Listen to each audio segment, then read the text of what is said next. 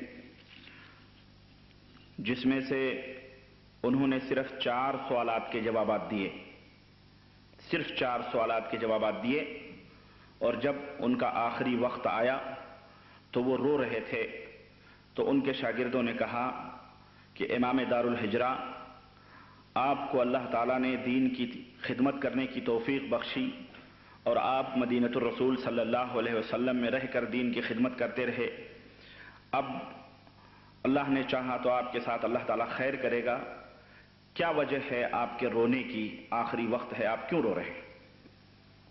تو امام دارالہجرہ فرماتے ہیں کہ مجھ سے بہت سارے سوالات پوچھے گئے، تقریباً ایک دفعہ سینکڑوں سوالات پوچھے گئے، لیکن میں نے ان سب کے جوابات میں نے نہ دیے، البتہ میں نے ان میں سے 4 سوالات کے جوابات دیے۔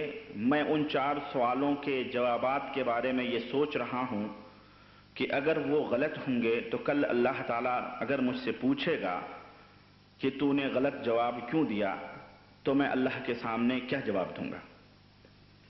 یہ بہت بڑی ذمہ داری ہوتی ہے، اور یہ بہت بھاری ذمہ داری ہوتی ہے، کیونکہ یہ امانت ہے، یہ دین ایک امانت ہے جو اللہ کے رسول صلی اللہ علیہ وسلم نے ہمیں سونپی ہے، ان کے ذریعے صحابہ، تابعین، تبع تابعین اور اس طرح سے ہم تک یہ امانت آ رہی ہے۔ اس امانت کو جس طرح اللہ کے رسول صلی اللہ علیہ وسلم نے ہم تک پہنچایا ہے، اسی طرح پہنچانا یہ ہم سب کا فرض ہے۔ آج ہمارا حال یہ ہے کہ اگر کسی سے کوئی سوال کیا گیا، کوئی عالم ہے، مولوی ہے یا مفتی صاحب ہیں، اگر اس نے جوابات نہ دیے تو اسے سمجھا جاتا ہے کہ یہ بڑا کم علم آدمی ہے، چھوٹا ہے، اس کو علم نہیں، اور اسے حقیر سمجھا جاتا ہے۔ یہی وجہ ہے کہ ہمارے یہاں کے علماء اکثر و بیشتر لوگ نہ جانتے ہوئے بھی اپنی مولویاں باشد کی چپ نہ شود والا مسئلہ اپنی راگ الاپتے رہتے ہیں، کہ تاکہ عوام الناس لوگ ہمیں یہ نہ سمجھیں کہ یہ جاہل ہے، ہمیں بہت بڑا عالم سمجھیں، بہت بڑا مفتی سمجھیں۔ اللہ تعالی ہمیں اس ریاکاری سے محفوظ رکھے اور اللہ تعالی ہمیں اس سے بچائے۔ آئیے قصہ مختصر، میں نہایت ہی مختصر طور پر آپ کا وقت نہ لیتے ہوئے چند سوالات آئے ہیں، اور ظاہر ہے سوالات تو بہت ہیں، لیکن بہرحال میں کوشش کروں گا کہ میں ان کے جوابات دوں۔ اللہ تعالی ہمیں اور آپ کو نیک عمل کرنے کی توفیق عطا فرمائے، آمین۔ ایک سوال ہے، برادرم نے سوال کیا ہے کہ کیا جنات عورتوں سے شادی کر سکتے ہیں؟ جی ہاں، جنات جو ہے عورتوں سے، اب یہ عورتیں دیکھیں 2 طرح کی ہیں، جناتوں کی عورتیں ہوتی ہیں اور انسانوں کی عورتیں ہوتی ہیں۔ تو جناتی عورتیں جو ہوتی ہیں شادی کیا کرتی ہیں؟ وہ بلکہ وہ اگر جنات کی عورت ہے تو وہ کیا کہتے ہیں، مرد کو پکڑتی ہیں، اور اگر جنات مرد ہیں تو وہ انسانوں کی عورتوں کو پکڑتے ہیں، اور اس طرح سے شریر قسم کے، بدماش قسم کے ہوتے ہیں۔ اور میں نے مثال کے ذریعے آپ کو پچھلے لیکچروں میں بتلایا ہے کہ کس طرح سے وہ تنگ کرتے ہیں، عیاشی کرتے ہیں، زناکاری کرتے ہیں، بدکاری بھی کرتے ہیں خوابوں میں، اور وہ مردوں کی شکل میں انسانی عورتوں کے پاس آتے ہیں اور ان کے ساتھ جو ہے ہم بستری کرتے ہیں۔ وہ اب وہ خواب ہوتا ہے، عورت یہ سمجھتی ہے کہ احتلام ہوا ہے۔ اسی طرح سے جنات عورتیں مردوں کے پاس آتی ہیں، جیسے آدمی کو نائٹ فال ہوتا ہے، خواب ہوتا ہے، تو وہ خواب میں، نیند میں یہ سمجھتا ہے کہ وہ حسین اور خوبصورت عورت ہے، اس کے ساتھ سویا ہوا ہے، اس کے ساتھ غلط کام کر رہا ہے، اور اس کو احتلام ہو جاتا ہے۔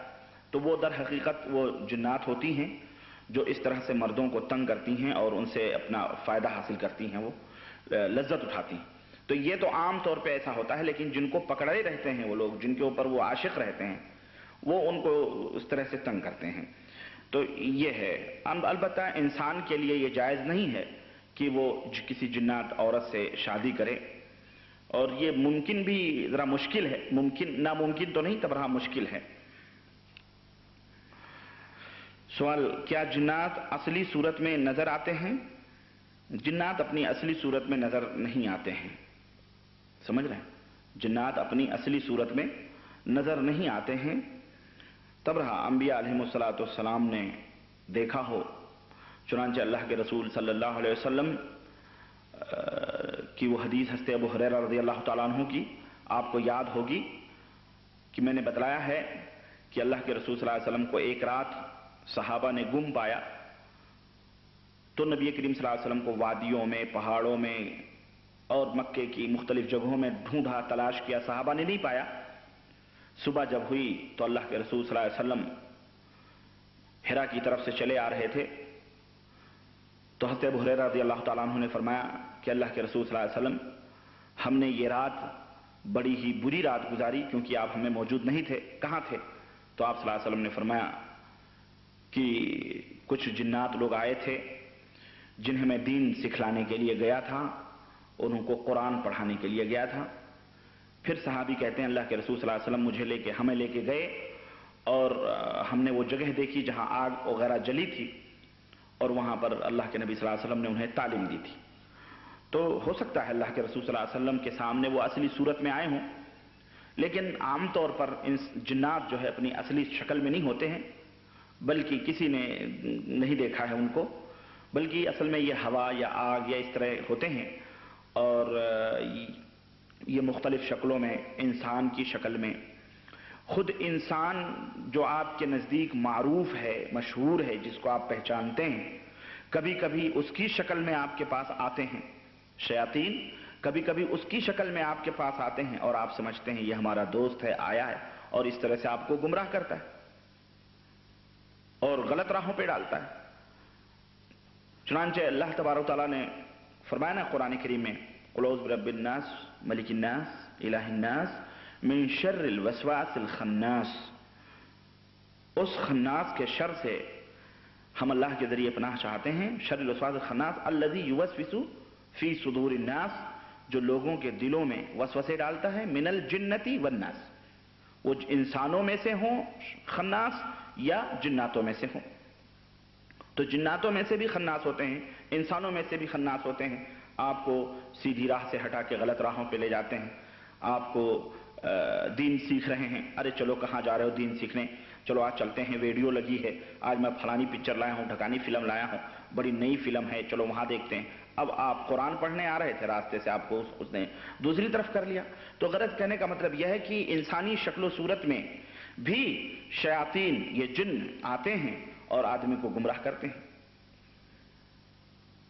اگر جنات سے بات کرنا ہو تو کیا کیا جائے؟ ماشاءاللہ بھائی میرے، جنات سے اللہ توفیق نہ دے کہ آپ جنات سے ملاقات کریں، شیاطین سے ملاقات کریں، کیونکہ اللہ تعالیٰ نے قرآن کریم میں فرمایا ہے کہ ان الشیطان لکم عدو مبین، شیطان جو ہے یہ تمہارے کھلے ہوئے دشمن ہے.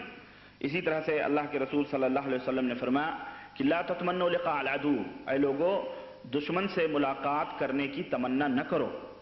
تو دشمن سے ملاقات کرنے کی تمنا ہرگز نہ کریں کہ ہمیں جنات سے ملاقات کرنے کا وہ ملے اور ہم اس سے بات چیت کریں. اللہ توفیق نہ دے کہ اس سے گفتگو یا آپ کی بات چیت ہو. البتہ آپ کی بات چیت سے جنات فائدہ اٹھاتے ہیں اور آپ کے ساتھ وہ نماز پڑھتے ہیں. ہو سکتا ہے کہ یہ ہال جہاں آپ بیٹھے ہیں، عین ممکن ہے کہ اس کے اندر بھی جنات رہتے ہیں، وہ تعلیم حاصل کرتے ہیں. سمجھ رہے ہیں؟ وہ تعلیم حاصل کرتے ہیں آپ کے درمیان رہ کر کے، آپ ان کو نہیں جانتے ہیں، نہیں پہچانتے ہیں. سوال: